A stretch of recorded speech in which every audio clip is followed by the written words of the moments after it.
El tema de Minera Panamá es un tema que no es de ahora, o sea, no es una cuestión que se está discutiendo en este momento, sino que viene de la concesión madre o principal. Una concesión que se había dado en el año 97 mediante un contrato ley. Un contrato que quienes lo redactaron pusieron los intereses de los particulares por encima del Estado. Por eso es que ustedes escuchan ahora que el nuevo contrato tiene mejores condiciones. No, cualquier contrato hubiera tenido mejores condiciones que ese contrato minero del año 97. ¿Qué pasa?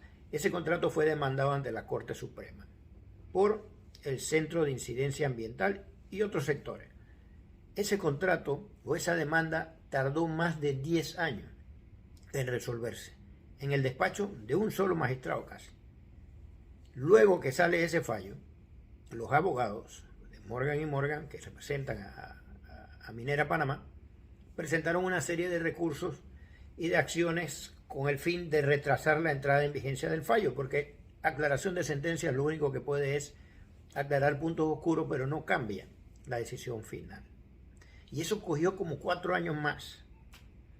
Entonces, en ese interín, desde el inicio del contrato a la fecha, hubo un cambio de dueño, que es donde entra la figura de Minera Panamá. O sea, Minera Panamá tiene que aceptar que ellos compraron una concesión con problemas y que ellos sabían que esa concesión tenía demandas. No es que ellos lo sorprendieron en la buena fe. Ese punto hay que dejarlo claro. Ahora bien, la Corte falla al final de todos los tiempos y se publica el fallo en la Gaceta Oficial después de varios meses, y mientras ese tiempo se daba, la empresa seguía funcionando. ¿Por qué? Porque no había un fallo en firme que se hubiese publicado en la Gaceta Oficial, que es la que le va a dar la característica de eficacia y eficiencia al fallo. Bien, ok. ¿Qué sucede? Que la Corte declara inconstitucional el contrato ley. ¿Qué quiere decir eso? Que Minera Panamá se queda sin contrato, que no hay nada que lo ampare para que ellos sigan explotando, extrayendo, produciendo o comercializando el tema del cobre. ¿Qué pasa? Que el gobierno, en su desesperación por no saber qué hacer o por su temor a que se presentaran demandas internacionales, que no va a ser la primera, recuerden que tenemos, creo que todavía pendientes del tema de la ampliación del canal, todavía tenemos reclamos, o sea, reclamos que el país los pelea. O sea, eso no es una acción atípica, eso es una acción normal. Y la mejor defensa del Estado es que no fue el Estado ni el gobierno quien rompió el contrato, fue un fallo de la Corte Suprema de Justicia que declaró que era inconstitucional. Esa parte hay que tenerla clarita. ¿Ok? Entonces, se ha dejado funcionar a la empresa bajo un supuesto acuerdo de que se iba a firmar un nuevo contrato y todo. ¿Ok? No se había dado el tema. Luego, retoman las negociaciones y deciden hacer una consulta ciudadana, entre paréntesis, no vinculante, que realmente atenta contra la ley 6, y en la cual ni siquiera podía uno imprimir el documento que subieron a una página web para que el ciudadano y la gente que tenía interés se enterara de cuál era el contenido, pues, del famoso contrato. ¿Ok? Bien, ahora ¿qué pasa? Con bombos y platillos, el gobierno dice, tenemos el mejor contrato, que cualquiera podía ser el mejor contrato. $1 más ya era un mejor contrato a lo que se recibía antes. Y en el apuro, van y presentan al Consejo de Gabinete el famoso contrato, y el Consejo de Gabinete emite una resolución, la número 54, el 14 de junio de este año, el 2023, en la cual autoriza al ministro de Comercio e Industria para que, entre otras cosas, simplemente celebre el contrato de concesión con Minera Panamá. Esta resolución, que está aquí, el número 54, fue publicada en la Gaceta Oficial. Pero cuando usted lee el contenido de la resolución, el mismo artículo primero, en donde dice que se autoriza al ministro, en su párrafo final habla y dice sobre el contrato, y dice, cuyo texto acordado se anexa y forma parte de la presente resolución.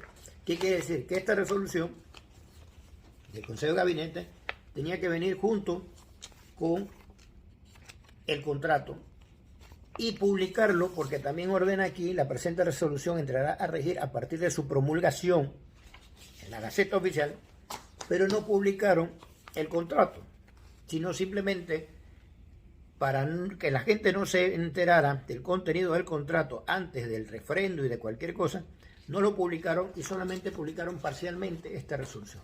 Entonces lo que tiene validez es nada más esta resolución. El contenido del contrato no, porque no fue publicado en la Gaceta Oficial. Ahora bien, ese contrato se le mandó al Contralor. El Contralor lo refrenda. Y luego del refrendo, entonces, el ministro de Comercio e Industria va a la Asamblea y presenta el contrato ley para que la Asamblea lo apruebe o lo impruebe, porque solamente puede hacer eso: o lo aprueba o lo rechaza. No puede modificar, cambiar, arreglar, corregir absolutamente nada. Entonces, ¿qué pasa? Yo voy a la Sala Tercera de la Corte Suprema y presento una demanda contenciosa de nulidad. ¿De nulidad por qué? Uno, el contrato no fue publicado junto con esta resolución, tal cual como la resolución establece, en la Gaceta Oficial. Eran 55 páginas y solo publicaron la resolución, en donde se autoriza al ministro a firmar el contrato y se autoriza al ministro a suscribir en nombre de representación del Estado el contrato. Eso viola el artículo 46 de la Ley 38, que establece que se deben publicar en la Gaceta Oficial estas normas, que son de carácter general al final. Y el decreto 135, que regula la Gaceta Oficial, que establece que las resoluciones de gabinete se deben publicar en la Gaceta Oficial. Ahora bien, yo no estoy entrando en el fondo del contrato. Yo solamente estoy viendo la parte formal, lo que debe cumplir, lo mínimo que debe cumplir el gobierno para tratar de llevar algo que se vea medianamente transparente. Pero de salida evitaron publicar todo el documento en la Gaceta Oficial, por lo cual es ilegal, porque hay muchas cosas que no se publicaron, no están en la Gaceta Oficial. Pero cuando terminamos de leer esta resolución, por ningún lado hay una resolución del Consejo de Gabinete que autorice al ministro de Comercio e Industria a exceptuarse de realizar un acto público. Cuando hablamos de los contratos públicos, los contratos con el Estado, regulados por la Ley 22 del 2006, que fue reordenada por la Ley 135 del 2020, hay un capítulo especial que es para las excepciones de acto público. Todo el mundo sabe que aquí no se hizo una licitación para darle este contrato a Minera Panamá. Y todo el mundo sabe que tampoco se trata de una prórroga, porque el otro contrato no existe, ni una extensión, porque no existe, ¿verdad? Entonces, si no se licitó, ni se realizó ningún acto de selección de contratista, tú tienes que pedirle a la autoridad competente que te exceptúe del requisito de selección de contratista, que te exceptúe de realizar una licitación. Palabra sencilla, que te autoriza a contratar directamente con Minera Panamá. Eso no existe. No hay en la resolución que autorizó al ministro a firmar el contrato, por ningún lado habla de que hay una resolución que lo autorizó a él a contratar directamente con Minera Panamá. Y eso es lo que estamos presentando a la Corte. Eso hasta este momento. Porque estamos con la parte de procedimiento. Si la Asamblea aprueba ese contrato tal cual, con el contenido que tiene, ya eso será otro cuento a nivel constitucional. Pero por ahora, esto es lo que tenemos y es por eso que se está demandando. Porque el apuro trae cansancio, el desespero del gobierno lo hace meter las patas. Cosas tan sencillas como publicar completamente en la Gaceta el documento, que era la resolución y el contrato, así como emitir una resolución mediante la cual exceptúa del acto de selección de contratista al ministro para que contrate directamente con Minera Panamá.